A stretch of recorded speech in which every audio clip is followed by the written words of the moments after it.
Lots of people out there complain about this year's upcoming WrestleMania 31. I know a lot of my friends honestly didn't think that this year's WrestleMania was going to be worth the money.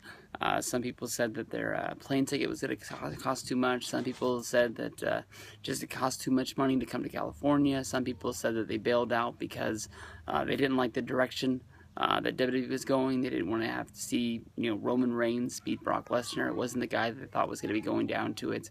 Even I was a little bit of a negative Nancy along the way for WrestleMania 31. I just didn't think that it was panning out exactly the way that I thought it was going to pan out. But honestly, at the end of the day, when I look at the card, this is the card that I'm glad that I'm going to. I know that when me and my friends talk about going to WrestleMania for the weekend, a lot of the talk is about all of the other events that we're going to be doing, whether if it's who we're going to meet at WrestleCon, what we're going to do on Monday, what we're going to do on Sunday, when trying to fill out the week, and what we're going to do during the dead spots along the way. Very rarely do we talk about the matches that are going to be going down, but more than likely you've got what, honestly, every time Undertaker goes out there, you got to be thinking that this could be Undertaker's last match. I think everybody would love to see Undertaker either, wrestle a match at WrestleMania 32 in Dallas, or use that as a stopping ground to put him into the Hall of Fame in his hometown, one way or another.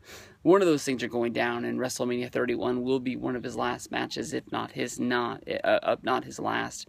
Hopefully, he can go out there and end that career with a better match than what the Brock Lesnar match was at WrestleMania 30. I think everybody will remember, where they were and what they thought, went down with, with Brock beating Taker. I was truly, really, really shocked that they would do that. I never really thought Undertaker would ever lose at WrestleMania. I thought that streak was going to live forever and ever.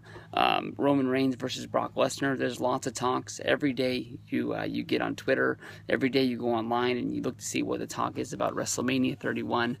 You see that it could go either way. I mean, there's lots of talks about Brock Lesnar staying with WWE and keeping the championship on him and really building up something for the future. There's talks of Roman Reigns, which seems to be the plan all along the way, winning the championship and becoming the new face of the company, phasing out John Cena, phasing out Daniel Bryan, and basically putting them on a new track with their Bray Wyatts, their Dean Ambroses, their Seth Rollinses, all those guys becoming, the new main eventers, and, pushing them into a next generation of new stars. It's a lot like when Bret Hart and Shawn Michaels, pushed out, the Ultimate Warriors, your Hulk Hogan's and your Macho Man Randy Savage's, Ric Flair's, becoming the new main eventers of the company and putting them into a new stratosphere. Triple H and Sting has been the match that's honestly my big one. I've always really thought that was going to be a big match, and seeing Sting inside of a WWE ring for the first time, wrestling a match. He hasn't wrestled in over a year. I believe his last match was that match he wrestled in front of 300 people in that high school gym for TNA, which is sort of sad. Maybe he did an independent show somewhere along the way that I didn't know about.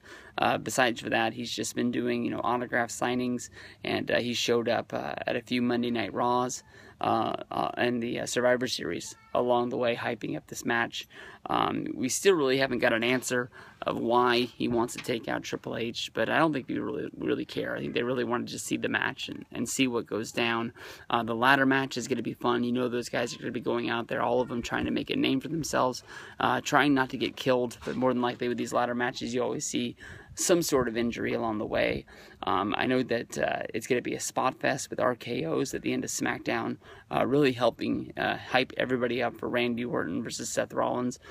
Maybe they killed it a little bit with Randy Orton hitting the RKO on Seth Rollins already on Monday Night Raw, putting him through the table. But, I want to see another one. I think that Seth's going to get the win. He still has that Money in the Bank briefcase that he has to find a way to get rid of. before June. You know, that he's more than likely going to be in that title picture with Roman Reigns, because I don't think Brock Lesnar is going to be a part of Extreme Rules. Who becomes a new #1 contender after that, I'm not sure. Whether if Daniel Bryan finds his way to the Intercontinental Championship match and promotes himself up to there. But, you know, that's one of the fun things about WrestleMania. Some people say that this is a WrestleMania that's supposed to put over WrestleMania 32, but when I look at it, man, it looks like a real fun time to me. I'm excited. I want to see what they do, and I want to knock this out of the park this year. It's going to be real fun.